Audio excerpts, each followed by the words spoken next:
Slide number 7. If the vaccines are so safe, how come Taiwan officially admits that the vaccines kill more people than the virus? Slide 8. Do you find this recent UK headline troubling? Slide 9. How are Germany and Norway both able to determine causality in sample sizes of 100 or less, but the CDC can't determine causality in over 16,000 deaths it has investigated? Slide 10. How come deaths in Israel go up when vaccinations go up and go down when vaccinations go down? Slide 11. What is the VAERS underreporting factor? How can you do a risk benefit analysis if you don't know the URF? This is extremely, extremely important. You've been assuming it's been 1. It is not 1. Slide 12. Using a URF of 41, which is calculated using the CDC methodology, we find over 300,000 excess deaths in VAERS. If the vaccine didn't kill these people, then what did? Slide number 13. Is there any stopping condition to these experiments? How many Americans have to die before you pull the plug? How many kids have to die before you yell stop? Slide 14. Why are there no autopsies for deaths after vaccination? Slide 15. Why didn't the highly unusual cause of death in these kids raise any red flags in the CDC 12 to 17 safety study? They didn't even comment. They said, just move on, nothing to see here. Slide 16. How many months do troponin levels stay elevated after vaccination? Slide 17. Of the over nearly 140,000 comments have been posted against the vaccines in kids, I found only 1 comment in favor. How many did you find? Slide 18. Did you ever read the Kostock paper? It says that 5 times as likely to die from the vaccine as from COVID, and it's even worse if you're younger. Slide 19. Why was this paper removed over the objections of the editors? Slide 19. They found slide 20. They took 19 times the expected number of myocarditis cases and a 5-fold increase on dose 2. Slide 22. Is this what you mean by slightly elevated risk? And let's skip to slide 26. How can a kid who was in the Pfizer 12 to 15-year-old trial be paralyzed and not have that reported to the FDA? How can you approve a vaccine for under 12 when you haven't investigated this study? Let's skip to the end here, slide number 30, which is the complete list of my questions are posted on Trial Site News today. Just search for Verback. There are too many unanswered questions for you to approve the vaccine for 5 to 11-year-olds. Thank you.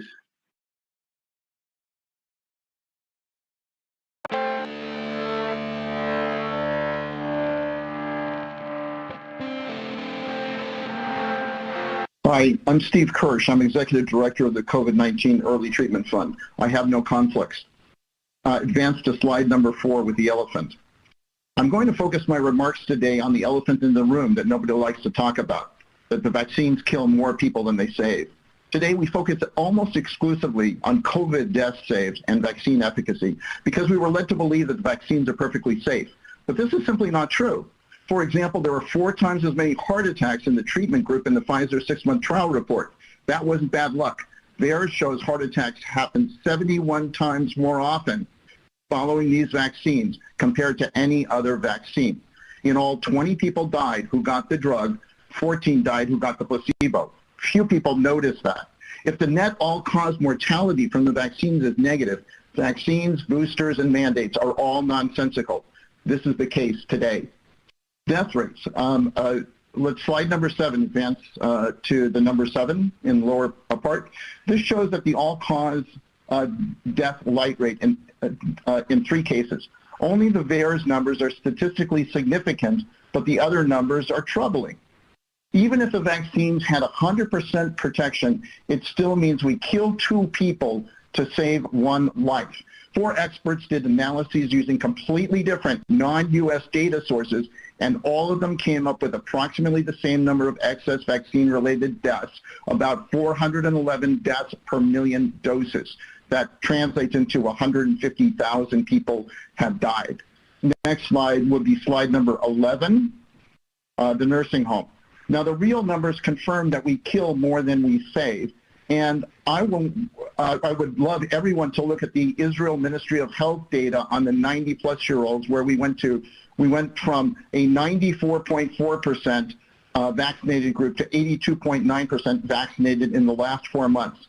In the most optimistic scenario, it means that 50% of the vaccinated people died and 0% of unvaccinated people died. Unless you can explain that to the American public, you cannot approve the boosters. Slide number 16, please, myocarditis. The paper just posted yesterday on medRxiv entitled mRNA COVID-19 Vaccination and Development of CMR Confirmed Myocarditis shows that the myopericarditis risk was 1 in 1,000, and that's an overall age range from 18 to 65, mean age of 33. It is not inconsistent with what the VAERS shows. Next slide would be slide number 18, gaming of the trial. It's pretty clear that the Pfizer trial results were gamed. It's statistically impossible for protocol violations to be 5 times higher in the treatment group. Why hasn't this been investigated? Slide number 19. Maddie DeGray was 12 when she enrolled in the Pfizer phase 3 trial for kids. Now she's paralyzed for life. It wasn't reported in the Pfizer results. I told Janet Woodcock there was no investigation. Please tell us why this fraud was not investigated. And finally, slide number 20, please. Early treatments are a much better alternative to boosters. The proof is that in Israel, cases are at an all-time high. In India, Uttar Pradesh is now COVID-19 free as of today. Almost nobody there is vaccinated. Thank you.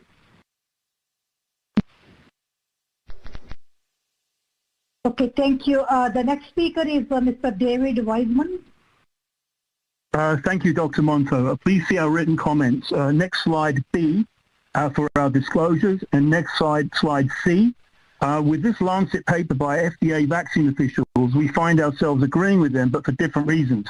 We have an unclear need with unclear motivation, significant safety concerns, poor evidence of sustained booster efficacy, and wrong priorities.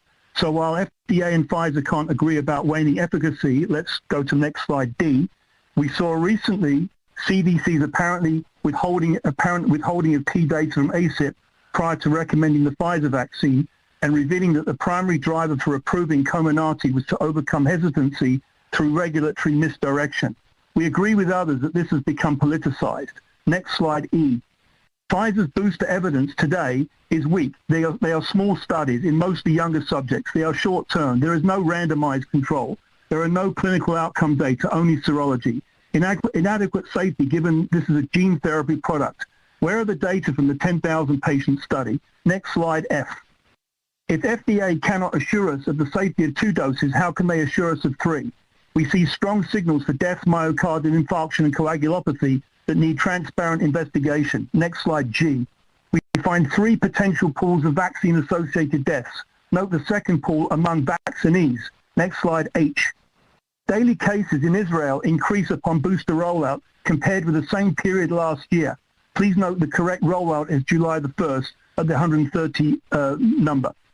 The Israel booster presented today has matching censoring bias seen in related studies, non-comparable populations, possible clustering bias, inadequate accounting for early vaccine effects, and a short follow-up in mainly older people. Next slide I. Others show unexplained Israeli deaths lockstepping with booster rollout. This looks like the second pool deaths we said before in vaccinees rejected by New England Journal of Medicine in February. Next slide J. Other safety concerns not voiced in the label are revealed in studies funded offline by NIH for menstrual disorders. Next slide K. And offline by CDC in a disturbing revelation of an urgent need to monitor safety in pregnancy. Put this in the label. Next slide L. Long-term safety. No cancer studies were performed. Moderna said its vaccine was a gene therapy product. Why is the FDA not requiring 5 to 15-year cancer and other studies per their gene therapy guidance? Next slide M. We propose the term PCOVs to describe the wide spectrum of events being reported. Next slide N. We are running out of options. Vaccine hesitancy won't be solved by bullying or coercion. Address safety. Show convincing booster efficacy. Revisit repurposed drugs. Next slide O. We reverse the findings of flawed landmark studies that have misguided policy. Journals refuse to correct these defects, and Dr. Rubin's seat on this committee is a conflict. Next slide P. This is what has to be done. Thank you very much.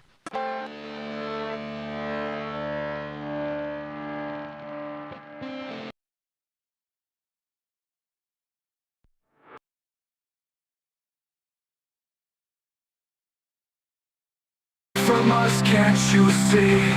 It's time to take a stand and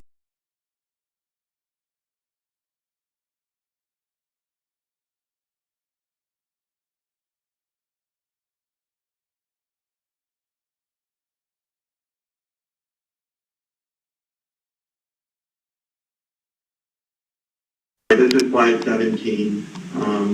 FDA's experience with near real-time surveillance. So we have considerable experience doing, and I'm sorry, this is slide 17.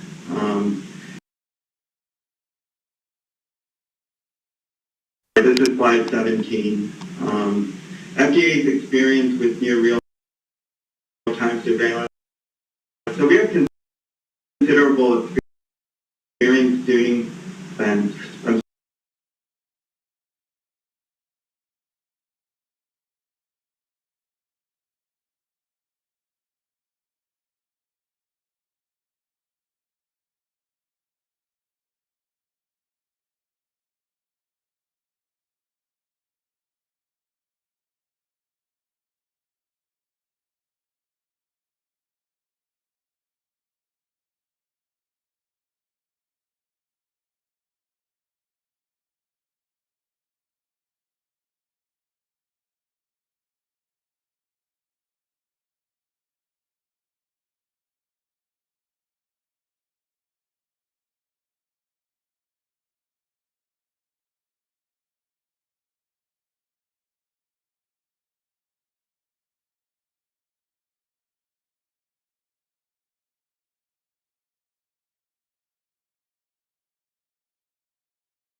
The vaccines are safe.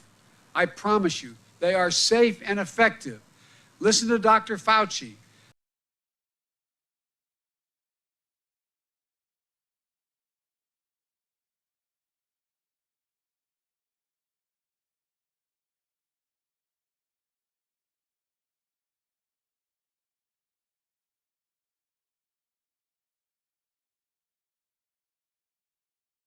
Cayman Chemical, which makes the alleged ingredient, and the ingredient list for the Moderna vaccine to find out. The Moderna vaccine does contain SM-102.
I am in the hospital right now with heart complications from the COVID-19 vaccine, and I want to inform as many people as I can about the risks from taking the vaccine that I wish someone would have told me. So I am a Division I student athlete with no prior health issues, and I got the second COVID shot Tuesday, and within 4 days I have been diagnosed with myocarditis and was told that I probably won't be able to play my senior season now. It is a side effect from the COVID vaccine, and it's really not being reported or addressed, and it is a serious issue that we should all be informed about before making this decision.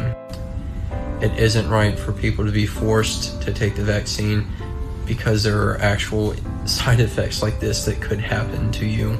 And the NCAA should not mandate student athletes to get the vaccine because of what could happen to so many fellow student athletes, health issues, which has happened to me. Everyone should be informed of the side effects, and no one should be forced to take something that could cause what has happened to me, and no one knows the long-term effects of what's possibly going to happen from this. And it's kind of uncharted territories because everyone else with the same heart issues from the vaccine as me, we're all being tracked and monitored. We're basically like test subjects from the vaccine, so it's a very serious issue that really needs to be spread. And I've spoken with some other student athletes that have also had to have either heart surgery or have had heart issues from this, and it's very scary stuff, and a lot of people in our age group apparently are at higher risk for heart issues from the vaccine, and it really does need to be talked about.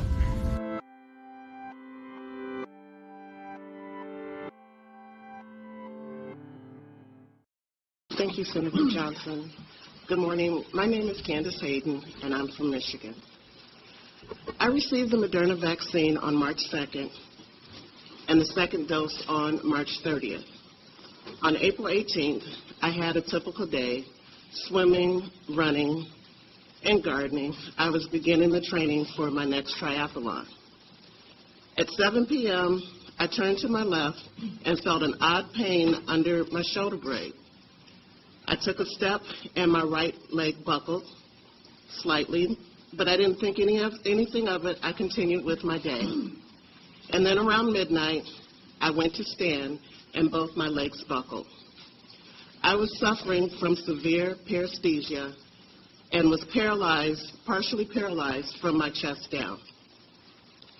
During the 26-day hospital stay, I had 6 MRIs, 2 CTs, a TEE, a spinal tap, and several blood tests. They ruled out MS, transverse myelitis, spinal cord stroke, and autoimmune disease. Medically, there was absolutely nothing wrong with my body. After 7 days, the medical team prescribed an aggressive dose of steroids that resulted in no change. I started inpatient therapy after 17 days, and I was released from the hospital on May 14th with no concrete diagnosis. The head of my medical team told me that I should get used to being handicapped. I started and am still in outpatient therapy, and on May 21st, I visited my primary care doctor as I was instructed, who told me that she couldn't offer me anything, but if I needed her, to give her a call. My medical team at the hospital refused to associate my condition with the vaccine, and I continually asked them to report to VAERS, but I don't think that they did. It defies my imagination that we can find each other. But the medical community refuses to draw the lines and recognize that people are suffering similar adverse side effects. Case in point, I was able to locate another patient in the hospital that I was in with similar symptoms, brought it to the attention of my medical team, and they refused to even speak to that patient's doctor. I don't have a spouse, nor do I have young children. In one respect, I'm truly blessed from my family not having to have to suffer. But it leaves me isolated and lonely. As my interactions with others is limited, this is far worse than COVID lockdown. Before this, I was healthy, I was active, and self-sufficient. I fear my diminished quality of life is my new normal. Will I ever run again? Will I ever ride my bike? I would give anything to get in my car and just drive it. My greatest fear is for others like Maddie, the children, those that are younger that don't have a voice, that can't tell you how they're feeling, that don't understand why their legs are no longer working. I am pro-vaccine.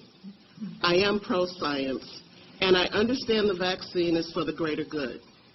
However, I also understand that we represent a small portion experiencing negative side effects.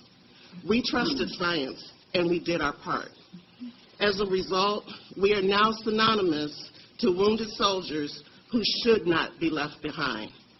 We are asking to be seen, we are asking to be heard, and we're asking to be believed. Thank you. Hi, I'm Christy Dobbs. I do really appreciate you all being here today. It means a lot to us. And Senator Johnson, Senator Johnson, thank you so much for your willingness to have us here so that my voice can be heard, but not just mine, but thousands behind me. As I said, my name is Christy Dobbs. I'm from Missouri. I am a wife and a mother of 4 children, and I have practiced as a dental hygienist for the last 17 years. And since being in such a career, I have always been pro-science and pro-vaccination. Before my vaccination, I was a healthy and active 39-year-old. I enjoyed activities outside, traveling, and crafting with my family. I also cherished my work in a very busy pediatric dental office. I was not taking any medications prior to the vaccine, and I have never had a COVID infection, and I have been tested for proof. In January, my life changed drastically. Immediately after the injection, I felt an odd tingling type dripping sensation in my arm. I had immediate heart palpitations and a feeling as if I was going to pass out. I'm so sorry. And my blood pressure reading was so high that I don't know how I didn't have a stroke. I cannot quote what it was, but as a hygienist, I take blood pressure readings on my patients before I treat them, my adult patients. And it was so high that I was scared in that moment that something was happening to me. I did eventually stabilize. They monitored me for the 15 minutes and then an extra 30 minutes after. And I did stabilize, so they went on ahead and sent me home. When I got home, I felt a little, woozy, a little dizzy. The next couple of days, I just had a headache and just kind of that feeling of unwell, all of the things that I had signed up for to get the vaccine. But it was 3 days later that my symptoms increased and accelerated. I had a sharp stabbing pain in my scapula area that was just this intermittent, like a knife stabbing pain. I had tingling and numbness throughout my body. It ran down both my arms. I also still had the heart palpitations. I had these internal vibrations. And the only way I can explain the internal vibrations is it feels like you have this little electric shock running through your body, like you're stuck in a vibrating chair, like glued into it, and it never stops, which has made me leery if I'll ever be able to practice as a hygienist again.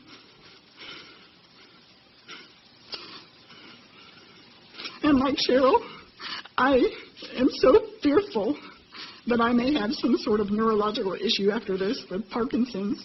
They have ruled out MS, but again, they have not told me that I have anything. They can tell me what I don't have. I have swollen lymph nodes, brain fog. I had brain fog so extreme that I would be having a conversation with someone and I would black out. Try to come back to that conversation and nothing was there. Swollen lymph nodes, muscle weakness, unexplained skin rashes. I had convulsions and nighttime seizures. I had to have my 6-year-old daughter wake me up from a fit in the middle of the night. No 6-year-old should have to do that for their parent. I have also experienced thick, clotting, heavy menstrual cycles. I was so afraid that I literally, and I have it with me, I prepared my will and my obituary for my family because I didn't think that I would wake up to the next day. I have reported my symptoms to V-safe, VAERS, CDC, FDA, Pfizer.